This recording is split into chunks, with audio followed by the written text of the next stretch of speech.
Ao levar Stedley em comitiva, o presidente é tolerante com invasões, ocupações? Zé Eduardo. E acho muito ruim que se tente criminalizar o MST, que é um movimento social, que você pode discordar das táticas ou não táticas, e que eu acho que a melhor forma de lidar com movimentos sociais, se você não gosta dele, é tentar esvaziá-lo. E como é que se esvazia o MST? Fazendo a reforma agrária. Ou seja, é a reforma agrária, a luta por justiça no campo, que mobiliza o MST.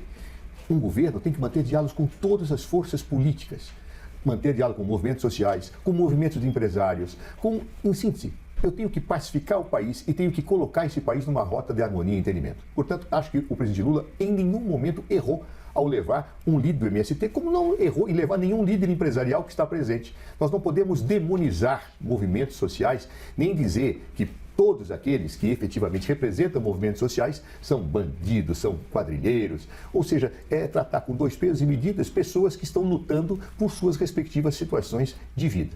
Coppola, ao levar Stedley na comitiva, o presidente Lula está sendo tolerante com invasões, ocupações? Pois é, Luciana, será que o Lula da Silva é conivente com invasões de terra? Será que o atual presidente da República é conivente, é complacente, é transigente com atos criminosos de violação e depredação da propriedade pública e privada?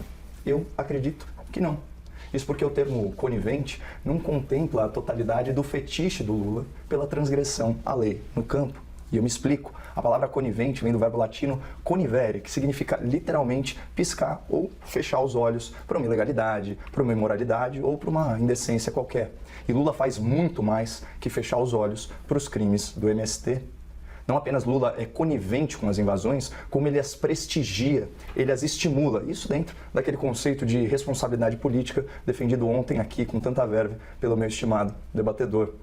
Na sabatina do Jornal Nacional, por ocasião das eleições de 2022, o Lula afirmou com a maior desfaçatez, aspas, acho que o Sem Terra está fazendo favor para os fazendeiros, favor, porque está invadindo terras para o governo pagar.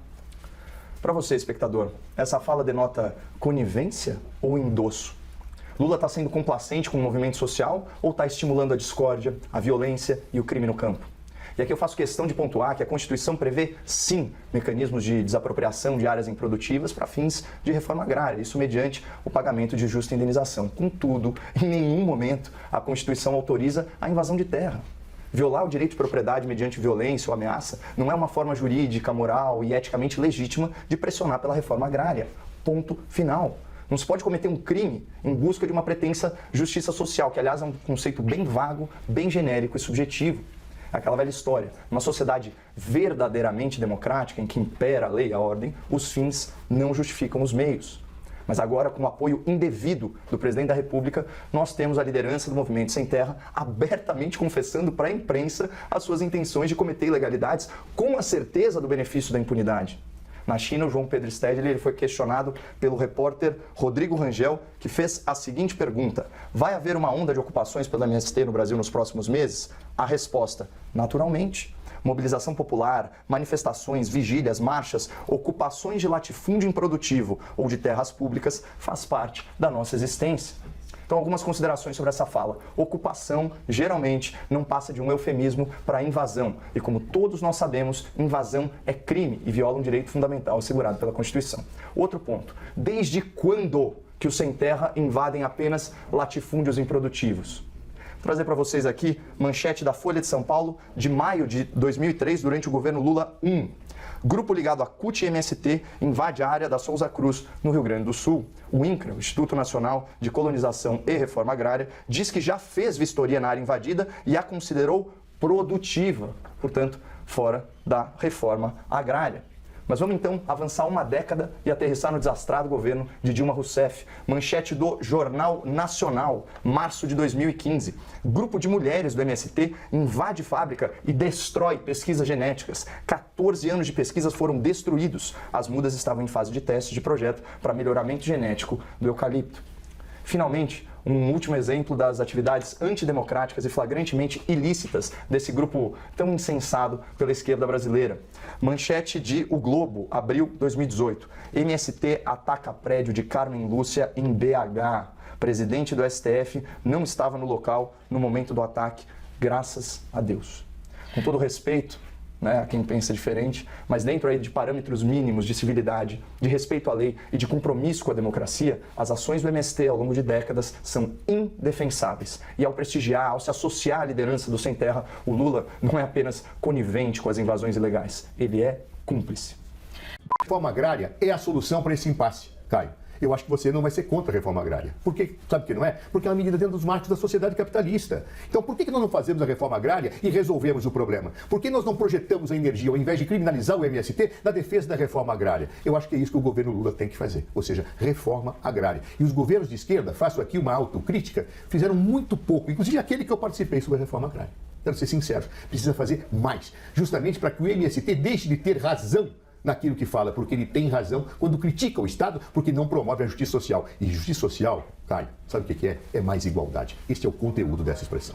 Doutor, com todo respeito, você nem arranhou meu argumento. Isso porque a Constituição não autoriza a invasão de terra. A gente vive aí sob a égide do Estado Democrático de Direito. Ou seja, há questões como o devido processo legal e a presunção de inocência, e é a justiça que vai determinar se uma terra é improdutiva, seja pelos critérios que você colocou, seja pelos critérios, vamos dizer assim, mais tradicionais. Portanto, não é uma pessoa exercendo o seu próprio arbítrio que pode determinar se essa terra pode ou não ser invadida, e sim a justiça. Portanto, eu mantenho meu ponto. Invasão de terra é crime, é ilegal. Caio, não é que eu não arranhei teu argumento, eu acho que eu demoli o argumento. Por quê? Porque não é invasão aquela situação que não tem posse protegida. Se a pessoa efetivamente descumpre o artigo 186 da Constituição Federal, não tem que ter direito à posse. Essa é a tese jurídica que eu falo. Ou seja, eu não arranhei, eu demoli com todas as letras. Olha, é só um alerta aí para a nossa audiência, para que de forma alguma sigam os conselhos aqui do ex-ministro e ajam segundo as suas próprias razões. A gente tem uma justiça justamente para fazer mediação de conflito e não é a sua percepção subjetiva sobre uma situação de posse que te autoriza a invadir propriedade privada e cometer crime. Agora, eu acho que aqui, sobre esse tema dos ruralistas, é fundamental fazer uma nota aí de desagravo, né, ao produtor rural brasileiro, que foi chamado pelo presidente da República de fascista, foi chamado de reacionário, ele sim, presidente da República, um reacionário, porque é avesso ao novo e rejeita a novidade que dá certo. Ele fez uma ofensa especificamente dirigida ao sertanejo do interior de São Paulo, se referindo a eles como capial. Ele colocou até, vamos dizer assim, uma comparação esdrúxula, falando que esse tipo de pessoa não era, aspas, sofisticada como ele, logo ele, Lula da Silva, ícone de sofisticação. Então, ao tratar o produtor rural dessa maneira desairosa, né, o Lula mostra que realmente não aprendeu nada e não esqueceu de nada. É óbvio que o produtor rural brasileiro, o agricultor, tem medo. Sim, porque não muda o arcabouço legal e do dia para a noite o número de invasões de terra dispara.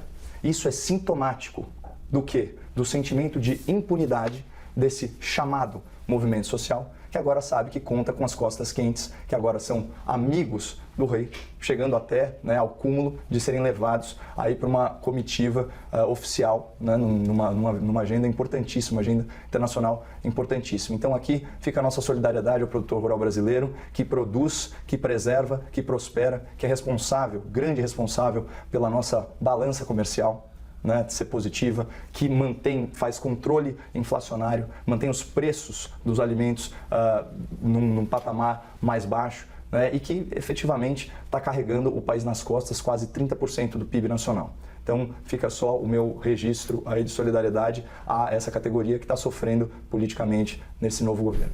Ô Caio, só uma pergunta rápida para você. Quando você diz o produtor rural brasileiro, você inclui inclusive os sem terra já assentados, que também são produtores? Claro. A gente tem profundo apreço, né, pelas dores do campo. Aliás, eu acho que é fundamental que nós, nos grandes centros urbanos, aguçemos a nossa sensibilidade com esses problemas de infraestrutura, problemas de estocagem, problemas de financiamento, porque a dor do campo, ela irradia por toda a sociedade, né? Então, você ter dificuldade de escoamento de produção vai comprometer o preço do alimento nas prateleiras das pessoas. E eu acho que, ao invés de ficar atacando o agro, esse governo federal deveria se dedicar, isso sim, à infraestrutura, à logística, a escoamento de produção, a coisas que efetivamente vão melhorar a vida do brasileiro. Também quero observar, relativamente à incoerência tua de análise, é que você fala que os produtores sem terra assentados têm que ser defendidos na pergunta que Luciano te fez. E esses sem terra são esses mesmos que você chamou de criminosos, que lutaram justamente para ter essa terra para serem produtores. Não temos que dar direito às pessoas de produzir?